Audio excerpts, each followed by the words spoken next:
Эркектер эркек болгула. Себеби балага эркектикти өткөзүп бересиңер. Китептен кээ бир нерселерди үйрөнүшү мүмкүн, бирок намыс, ариет, коомго болгон мамиле, сый-урмат, кичүүгө иззат, чоңго урмат, коомго бериле турган таасирлерди эркектик сыпатты бала атасынан алат, кааласа, каалабаса. Ошондуктан эркек болгонду үйрөнүшүбүз керек биз, эркектер. Ма жаш балдарды көрүп айтайын дедим.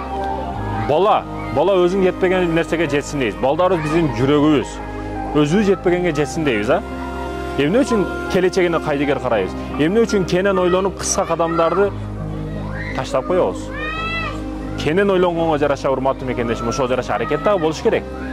Үйрөтүш керек эле, кылыш керек эле деп коюп, баланы кээде жаштыгында катуураак кармап, илимге кызыктырышыбыз керек.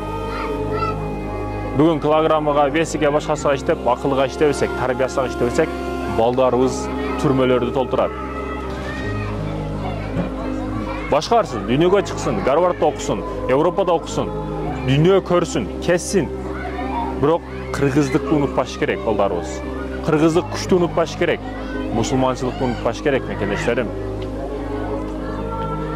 Америкага кызмат кылган американисти, Европага кызмат кыла турган бир кызды тарбия кылыш бул биз үчүн намыс, мекендештерим. Кыз берсек Кытайга, биз Кытайдын санын көбөйтүп атабыз. Кытайдан кыз алсак, биз кыргыздын санын көбөйтүп аткан болуп эсептелебиз.